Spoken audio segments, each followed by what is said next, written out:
All right, so I've neglected this channel just a little bit, and it's not because I don't want to teach about photography and stuff like that. In fact, that's what I want to do most of the time. But having said that, my wife and I started another channel, which is a little pet project. So subsequently, this channel's been neglected a little bit. I've gotten inspired by doing this other channel. And the way I got inspired was simply this. I was about ready to do a video about cheap cameras. Like, here's one here that I got off of Amazon for like $100. And another one that I bought at like a Walgreens. I got this for they were like 50 bucks if you bought two of them. So I spent $100. I got two of these last Christmas, and then I never used it. But I have a bunch of these smaller cameras that I was going to do a review on, and my reviews are buy nice or buy twice. That's kind of a catchphrase I've been saying for years, and I still believe that. I believe that this is never going to equate to this, but will it be good enough to do what you want it to do? Can I get professional results off of something like this? Hard to say. So what does that have to do with my other channel? Well, my wife and I have been filming the majority of that channel with either our iPhones or we have the DJI Osmo version 1. We both have one of those, and they work great. The iPhones are awesome, but then I'm not using my phone for the phone stuff. And sometimes I just want that in my pocket, and I need to have it with a charged battery because we do a lot of traveling. I don't want to have a dead battery. If I'm doing photography with my Canon R5 or one of those cameras, for one, they're a lot bigger, and if I'm doing photography, I can't film at the same time. So we've been using, like I said, either an iPhone or a DJI Osmo version 1. Now the problem with the DJI Osmo version 1, which it was a great camera, I bought it right when they came out, and I was using it just to kind of document things in my life and having a small little thing I can throw in a bag and having a little video camera. As I get older, my vision's getting worse and worse. As you can see, I'm wearing glasses right now. And that little screen on the Osmo is just so small. It's hard for me to see all the little things. And I know the camera very well, but it's just not as pleasant to film with.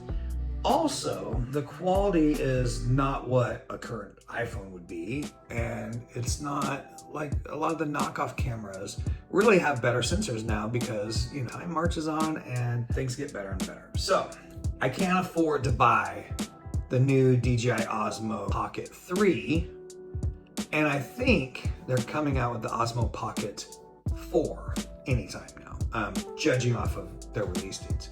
So I have version 1, it's been great. I'll still continue using it. It'll be a great little B-roll camera for stuff. But to film more episodes here when I'm out and about doing stuff on location, I need something. For the videos I do with my wife where we're traveling, her arms are a lot shorter than mine, so when she has her Osmo Pocket out and she's doing the selfie mode, it gets too close, she gets awkward, and it just doesn't look that great. And so I wanted something else. And that something else is this. Now, it looks very much in this picture like DJI Osmo, the new Pocket 3s. This is bigger. It's physically bigger than those. Also, and I didn't know this until doing some research before I unboxed this in front of you guys. Actually, a little spoiler. I already unboxed it once, but I put it back in the box. So before I unbox this and show you what you get, this looks like the Osmo. It does not have a gimbal like the Osmo. It's just a metal bar holding on a camera that is motorized that'll turn towards you and away from you, but it's not an actual gimbal. It's not gonna take all the vibrations away. That right there may be a deal breaker once I use this out in the field, which I'm going to tonight, and we'll see. If it's too unstabilized, I can't use it. So, is it buy nice or buy twice? I'm not sure. The look of this camera looks really, really nice. All right, so here it is. We'll have that to where you can see it. The Ordro M3 Pocket Camera. believe I opened it from the bottom before. Yes, I did. Comes with this nice carrying case. I'm gonna set this box over here out of the way. Nice little semi-hard carrying case. Ordro labeling there. I'm not upset at the look at this. It's got, you can carry it like that. I don't know why you would, but they do make it to where you could wrap it around your wrist. That looks nice. Let's open it up. So I've already peeled off the plastic pieces here, and I played with the camera a little bit just to know what I was getting myself into. But very similar looking to an Osmo. Even the name of the company, Ordro, similar. You get a nice USB-C to A cord. They also gave this little adapter so you put different cards into your computer, SD cards and whatnot of different sizes, which is strange because it only takes the small one, but I'll take it. That's cool. You get a cleaning cloth. You get some directions here. The directions, it's just a quick start guide. It's really nothing to write home about. And then you get a 64 gigabyte card, which came in here. It's already in the camera. Right, so, clean the screen off here. So, it's pretty nice. All right, so, first impressions, build quality. It's very heavy duty, which may suck carrying it around for the full day because it's not, I got decent sized hands and it's not pleasant as far as comparing it to my Osmo Pocket ones, which were almost too small. This one's now just a little too big. I'm assuming, I've never held an Osmo Pocket 3. I'm assuming that they are probably that happy medium. A lot of people love them. It's on my list to get. Until then, until I could afford one, this is what I'm going to use. Now, DJI, if you want to send me something to test out and compare it to, I know you guys are king as far as the little pocket cameras, but if you wanted to send me something to compare and contrast here, I'd love to have a Pocket 3. And I know the Pocket 4s are right around the corner. Little wrist strap, you're doing something, you can drop your camera, you're not gonna lose a few $100. Speaking of price, I got this on Amazon. I paid for it with my own money. It was $199, and then I got a $20 off coupon for some reason, and then taxes were tacked on, so it ended up still being $198. I also threw it on a credit card, so I'm sure there's gonna be interest on there, but they're letting me divide the payments over 6 months, so it's like $30. Anyway, kind of cool. I'm gonna go ahead and turn it on here. You can see. The screen is large. It's actually about the size of the first generation iPhones as far as actual screen size, which is pretty impressive to me. It feels good as far as weight and build quality. It doesn't feel fragile. Some of these cheaper cameras that they are super light and junk. So there's that.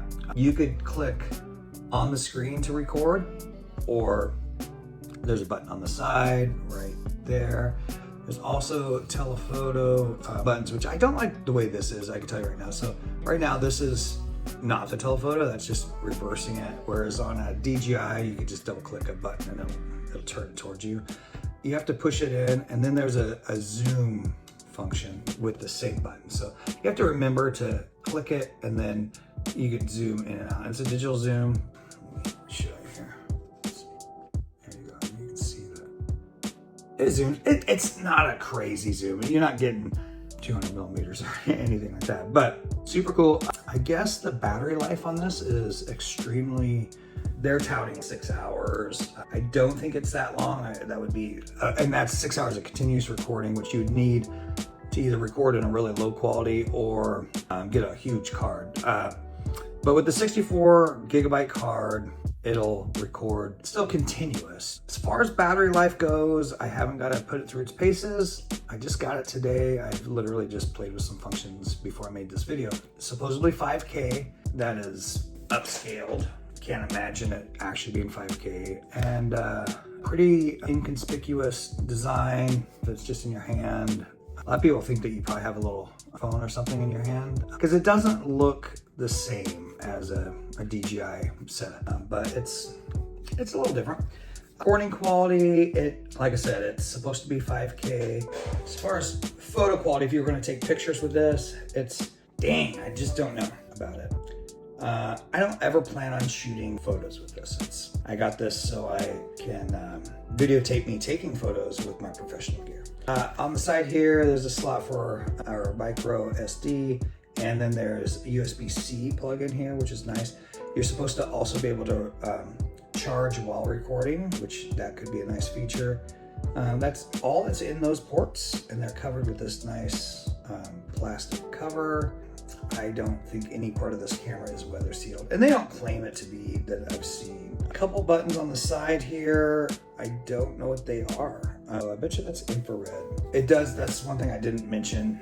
You see these little lights here, they're infrared lights. They allow the camera to see in the dark, and I'll test that. I don't do a lot of filming where I'll need that, but cool that they added it. I'm not mad at it at all. Gimbal head, like I said, is not a gimbal head. It's just a motorized thing that turns the camera forward or backwards. It is what it is. Mount for, you know, tripods or whatever, your quarter 20 mount. I haven't tested it. Let me see. There we go. My Insta360, which is another camera. This is version 1 of Insta360. My wife keeps saying, we need to start using that, and I agree. We do need to start using that, but the software is kind of wonky. So anyway, let's see if this screws in here with the Insta360. It does. All right. I saw on another review that they were complaining that the threads were shallow. I don't find that to be the case.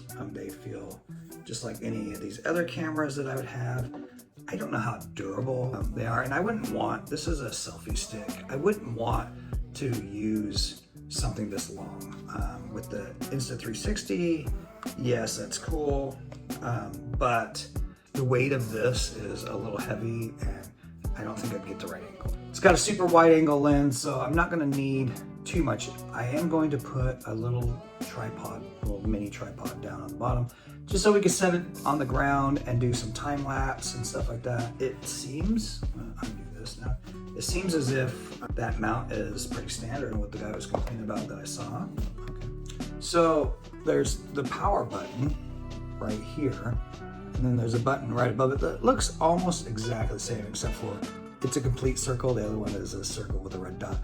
You would almost think that the red dot would be record, because typically, just like on the front of the screen, there's a red dot there, and that would be record. But that's just solely a power button. When you turn it off, it puts the camera back into the front-facing mode, and it says goodbye. Kind of cute. I'm gonna turn it back on.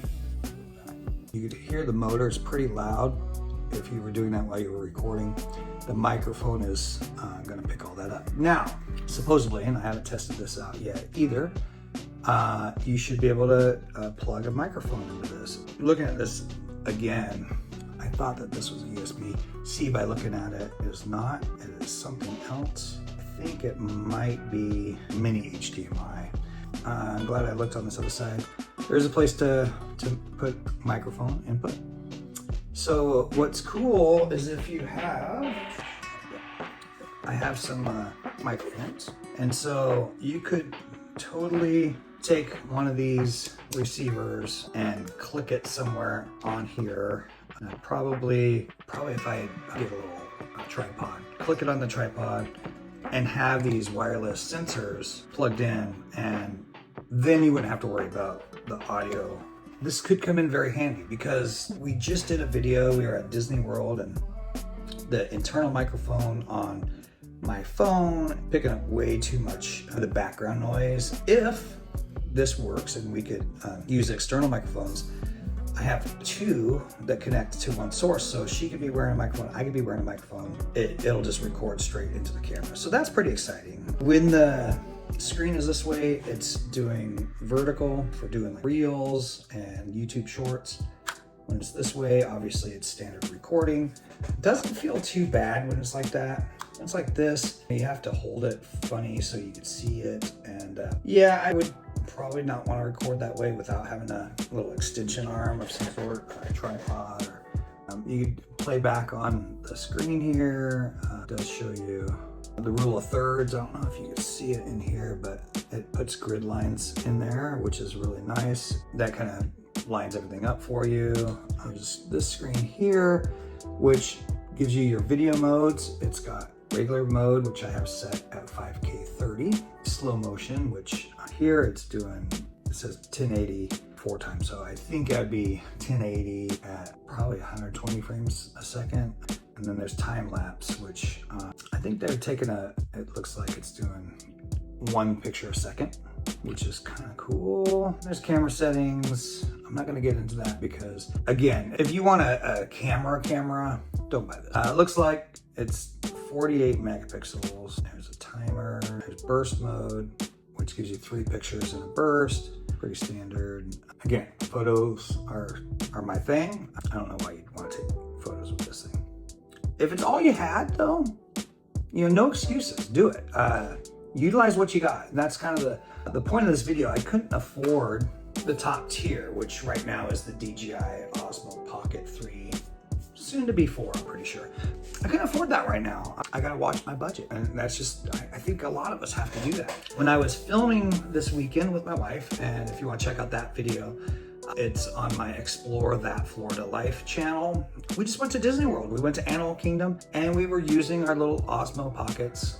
And my wife did a great job filming all the B-roll while I was taking pictures with my pro gear.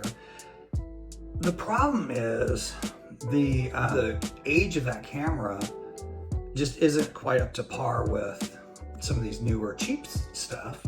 And so if I could get a little upgrade by doing something like this, great. If it doesn't work out, if the quality of this is just not even where my old gear is, I'm going to return this back to Amazon, because there's a newer model of this out for $50 more, and it's got an actual gimbal head, and I'm sure more features than this does. And it's gonna get a little closer to the DJI Osmo. I don't believe the quality is ever going to match up. So if you were going to try and have footage from, say, a DJI Osmo or even your iPhone or whatever, and then have this as a B-roll, it's probably not going to work out well. Now, will my DJI Osmo version 1s compare to this? I would say probably. This is probably a little bit better image quality in theory. Stick around, the video is gonna show, I'm gonna do a time lapse tonight with me shooting with my wife, and I'm going to do just some regular recording and see what my wife thinks of it, because that's even more important. This is easy for her to handle. Do I need to spend 3 times the price, more than 3 times the price to get the Osmo setup? I hope not. I hope this can be a good interim. But if not, like I said, this will go back to Amazon in the next day or two if it just doesn't cut the mustard. But if it does a little bit better, we'll keep this around and we'll keep it for a B-roll camera. Maybe it'll be our time-lapse camera. I don't know. I'm excited to use it. I think it's really a cool concept. It doesn't feel like they cut any corners as far as the feel of it. The quality inside is what's going to really matter. And like I said, when I bought these cameras, which I'm going to be doing some reviews on this. Can a professional photographer get quality pictures with cheap gear? Can a photographer that is forced to do video stuff get decent video quality with cheap gear? That's the question. Testing out this new camera. It's hopefully going to be a nice either replacement for our Osmos or at least complement what we got going on. You see Molly's dressed in a white dress. I'm going to not have a lot of attention on her right yet because the dress wants to reveal a little bit more than she wants. So anyway, we came to it's a park technically, but it's just a national forest. And we did a shoot a couple of years ago during COVID in a parking structure with a stormtrooper helmet and a blaster, and we got published in a magazine. Did really good. Well, years have gone by now, and we're gonna do another shoot with a different stormtrooper helmet, and a different blaster, and the same camera, funny enough. I do usually use my Canon R5, but I thought it'd be cool to use my EOS R, kind of blast to the past.